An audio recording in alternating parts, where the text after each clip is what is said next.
இண்டஸ்ட்ரியில் எல்லாரையும் மாதிரி நானும் வந்து இந்த படத்தை பட்ஜெட் தேவைப்படுச்சு பெருசாக. அப்போ அந்த படத்தை பட்ஜெட்டாக யோசித்து நான் வந்து ஏதாவது பெரிய பெரிய ஆட்களை கொண்டு வரலாம், ரொம்ப ஹீரோ பெரிய ஹீரோக்களை கொண்டு வரலாம் அப்பாவா அப்படின்னு யோசிச்சுட்டு இருந்தேன். அப்போ தான் ஒரு கடத்தை எனக்கு தோணுச்சு, சரி வராது, ஒரிஜினல் அப்பாவாக கிட்டானுக்கு அப்பா தான் எப்படி இருக்குமோ அப்படி அப்பா தேவைப்படும்னு சொல்லிட்டு தான் பசுமை சார் வச்சோம். பசுமை சார்ட்டு கதை சொன்னேன், லைன் மட்டும் தான் சொன்னேன். இந்த படம் ஏன் எடுக்குதுன்னு நான் சொன்னேன் அவர்கிட்ட. படம் எடுத்தால் ஒரு என்ன மாற்றம் நடக்கும், என்ன மாதிரியான உரையாடல் நடக்கும்னு சொன்னேன். அவர் என்னை நம்பி வந்துட்டார்.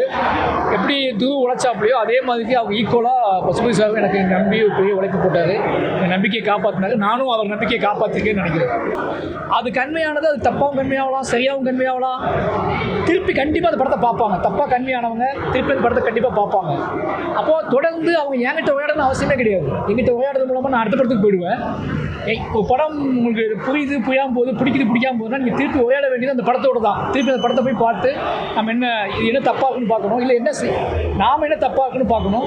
அதனால் என் படம் வந்து அதை செய்யும் நான் நம்புவேன். நான் வந்து புதுசு சொல்கிற அளவுக்கு நான் வந்து இதை மக்களுக்கு நான் இதை சொல்ல போகிறேன்னு சொல்ல அவசியம் இல்லை. ஏன்னா அப்படி என்னால் சொல்ல முடியாது, எனக்கு அப்படி சொல்கிறதுக்கான குவாலிட்டி எனக்கு வந்துட்டான்னு தெரியலங்க. பார்த்துட்டு தான் நான் சினிமாவுக்கே வந்தேன்.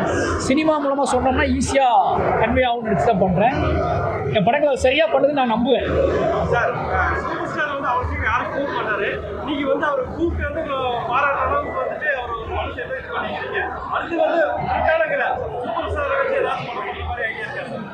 இல்லை, அது யாருக்கு தான் இருக்காமல் இருக்காது. நான் வந்து அவர் கூட நிறைய உரையாடி இருக்கேன், அடிக்கடி கூப்பிட்டு பேசியிருக்காரு, என்னோடய எல்லா படங்களும் பாராட்டியிருக்காரு.